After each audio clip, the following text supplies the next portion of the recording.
मनोज जी, आज हम चर्चा करेंगे समुद्र मंथन की। जी। समुद्र मंथन के बारे में काफ़ी सुना है और बहुत लोग नहीं जानते हैं। आज वो भी जान जाएँगे और पुरानी चीज़ें फिर से ताज़ा होंगी। हुँ। तो आपसे मैं समुद्र मंथन का पहला सवाल करना चाहूँगी कि समुद्र मंथन और देवासुर संग्राम के पीछे मूल कारण क्या था? देखिए, अ, जो सबसे चर्चित देवासुर संग्राम हुआ है, यूँ तो देवता और दैत्यों में संग्राम होते रहते थे।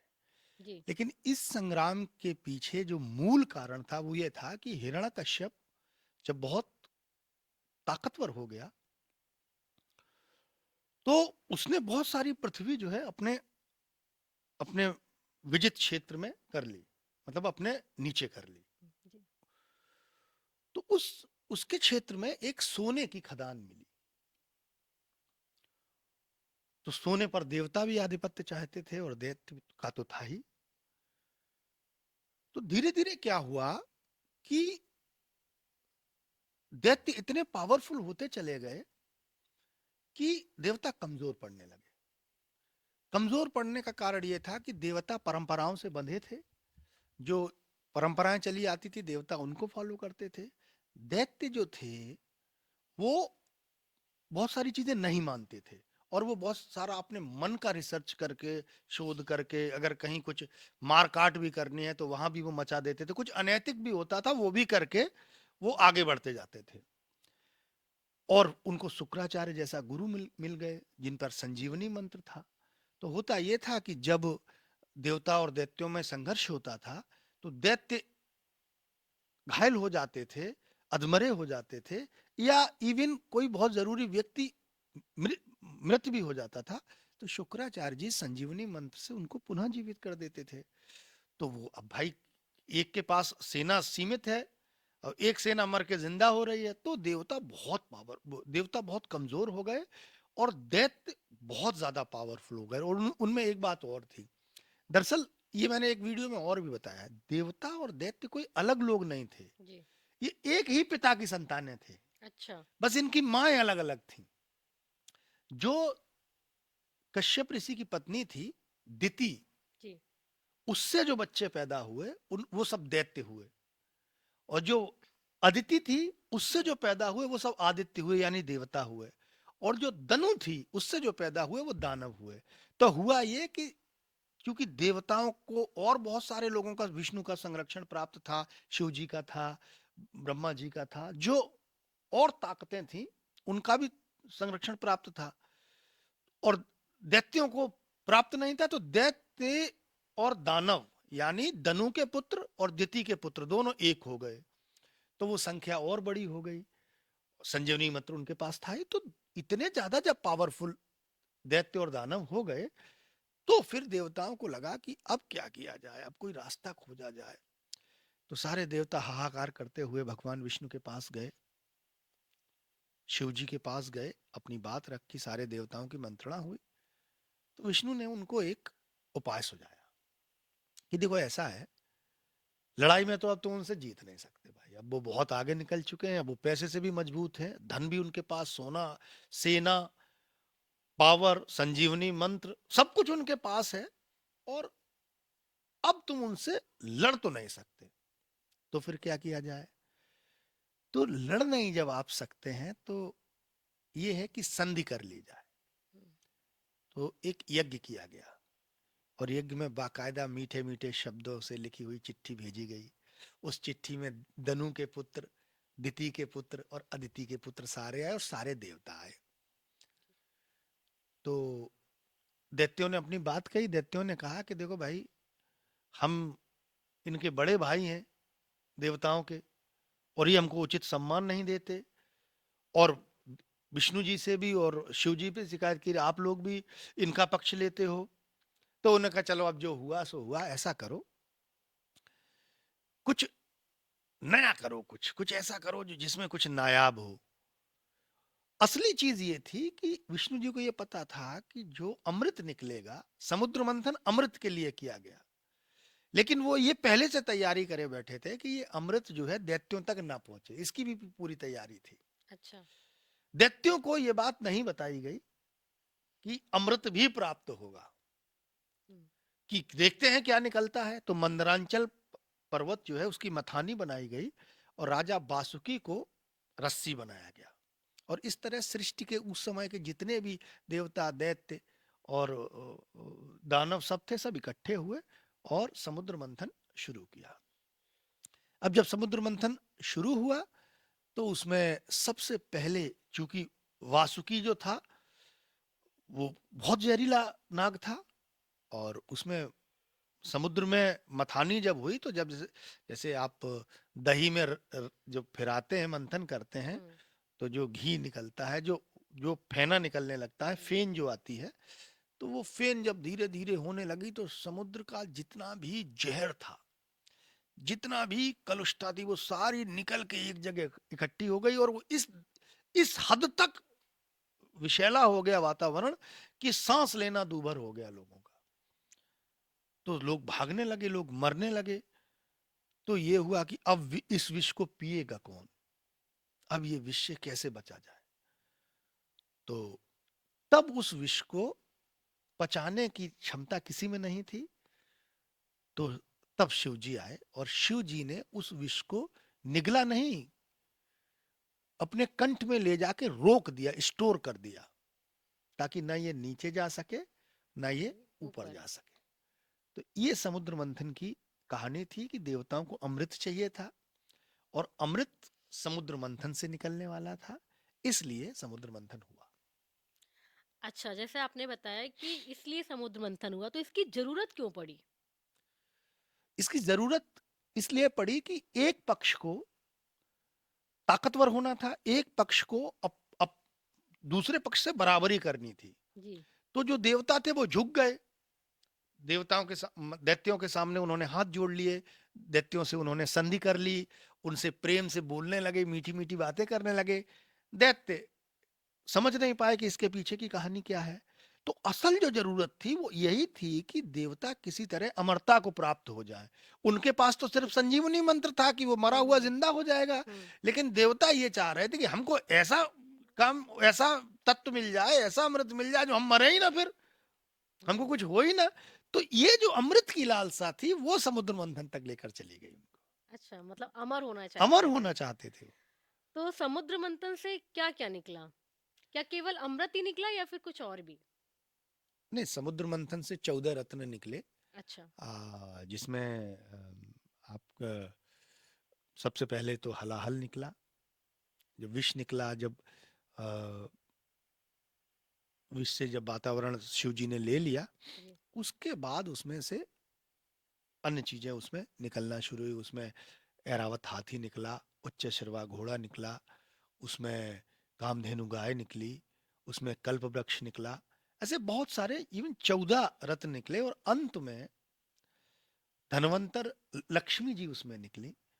तो जब लक्ष्मी जी निकली तो अब इतनी सुंदर स्त्री को देखकर देवता, दानव, दैत्य सभी पागल हो गए, अपने अपने उपक्रम करने लगे कि किसी तरह ये मेरी तरफ मुड़ जाए, किसी तरफ मेरी तरफ मुड़ जाए। तो अंत तो गत्वा लक्ष्मी जी ने विष्णु भगवान का वर्ण किया, वो उनकी पत्नी हो गई।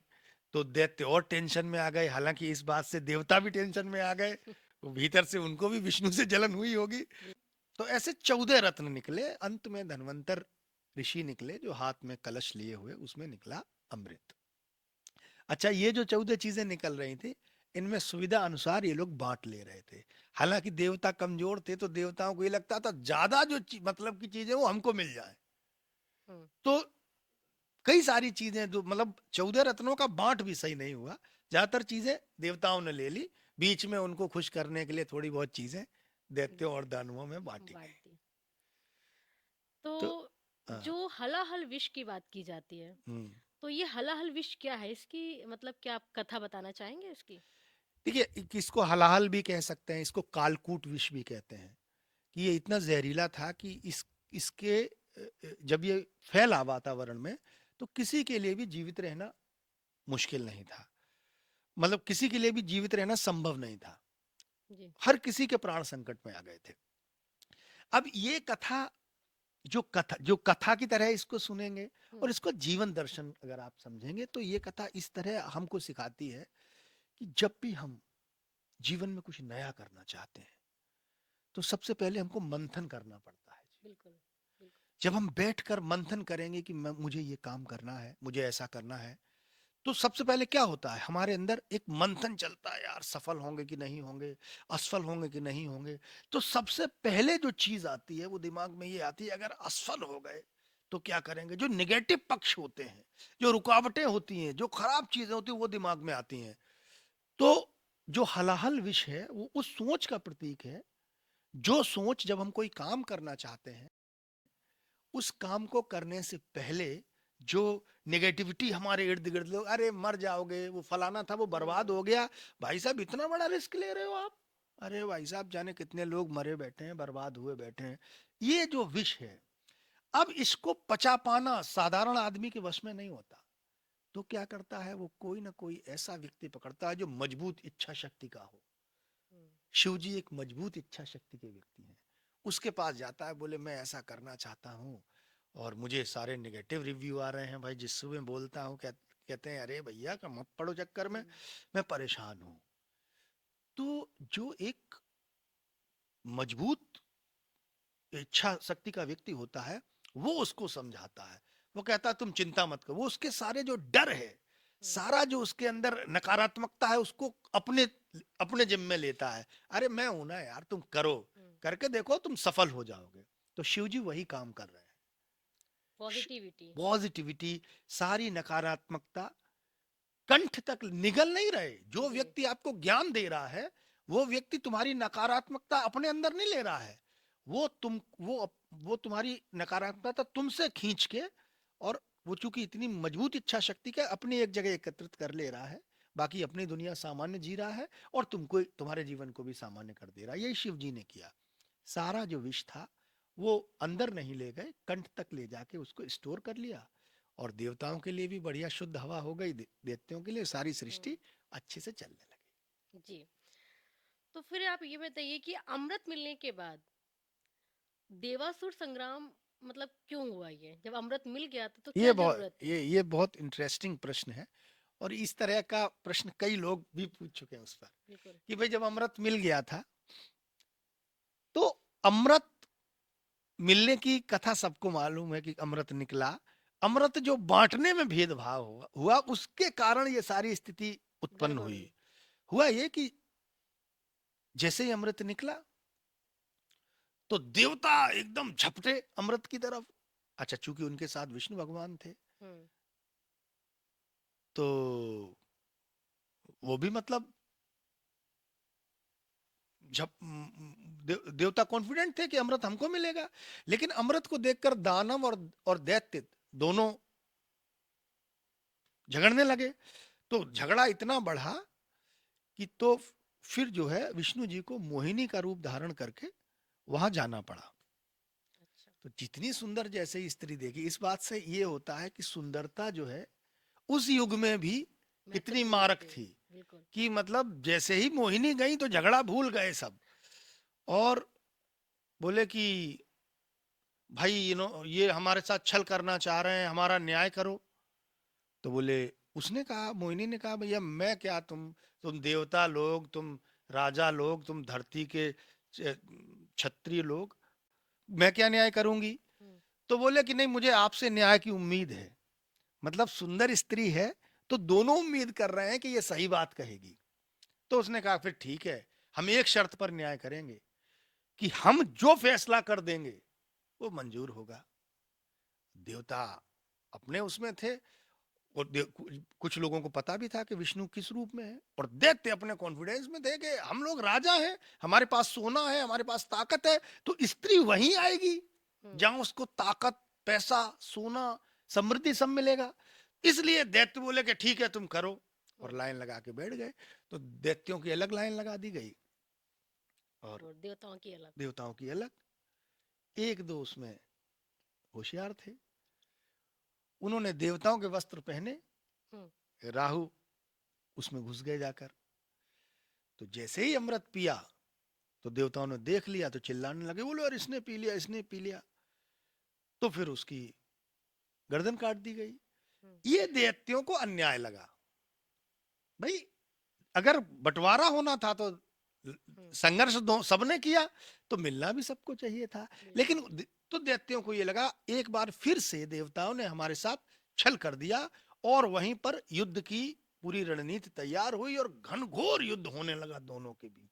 क्योंकि ये ऐसी पॉइंट पर आ गया था हुँ, जहां पर दैत्य और दानव स्पष्ट रूप से ये कह रहे थे कि एक बार मेरे साथ फिर से छल कर दिया गया है, हम लोगों को मूर्ख बनाकर इस्तेमाल किया गया है, और अब जो जो कुछ भी प्राप्ति है, सर्वोच्च प्राप्ति है, जो हुँ, सर्वोत्तम प्राप्ति है, वो प्राप्ति देवता लेकर चले गए हैं। तो युद्ध अच्छा, होना अवश्यंभावी था, क्योंकि जब आप न्याय की कहकर किसी के साथ अन्याय करते हैं तो हुँ, युद्ध होता है। होता ही है। यही देवासुर संग्राम में हुआ। तो फिर ये एक तरीके से छल था। छल हुआ या फिर इसमें कुछ धर्म का भी इसमें कुछ देखिए, अब इसमें दो बातें हैं। शास्त्र कहते हैं कि अगर लोक हित में जी, कोई काम करना पड़ जाए और वो धार्मिक रूप से कहीं ना कहीं अनैतिक है, तो आपको लोक पक्ष को ध्यान में रखना चाहिए। बिल्कुल। यहां जो लोक पक्ष ये था कि दैत्य जो थे वो वेदों को नहीं मानते थे, मनमर्जी करते थे, कई सारे काम जो है वो सृष्टि के विपरीत करते थे। हालांकि वो नहीं था कि उनके सींग निकले थे, बड़े बड़े दांत थे, आदमियों को खा जाते, ऐसा दिखाया ऐसा हुँ, कुछ नहीं हुँ, था। बस दो दो विचारधाराएं थी जो आज भी हैं, हुँ, राइट विंग, लेफ्ट विंग। तो जी, वो जो लेफ्ट विंग की तरफ के जो लोग थे, वो ये माने जाते थे कि ये दानव हैं, ये दैत्य हैं। हुँ, देवता पूरी ताकत लगाते थे इस बात को प्रचारित कराने में कि ये जी, खराब लोग हैं, बाकी जो लोग हैं वो मेरे साथ रहें, वरना ये लोग खराब कर देंगे। तो प्रथम दृष्टया आप देखेंगे लोक नीति के हिसाब से, तो आपको ये लगेगा ये छल है कि भाई आपको दो पक्षों को बुलाया गया बिल्कुल। और आपने कोई चीज सामूहिक रूप से की। लेकिन शास्त्र ये कहते हैं, धर्म ये कहता है कि अगर किसी कार्य से, किसी ऐसी चीज से जिसको प्राप्त करने से जनमानस को हानि होगी, तो उसके लिए हमको कुछ भी करना पड़े। जैसे कहते हैं ना कि प्रेम और युद्ध में सब कुछ जायज है, मोहब्बत जी, और जंग में सब सब जायज है। जायज़। तो यहाँ पर इस फॉर्मूले को लगाया गया है कि दैत्यों को किसी भी कीमत पर अमृत नहीं देना था। उसके लिए फिर जो करना पड़ा हुँ, वो इन लोगों ने किया। अच्छा, तो देवासुर संग्राम का अंतिम परिणाम क्या निकला?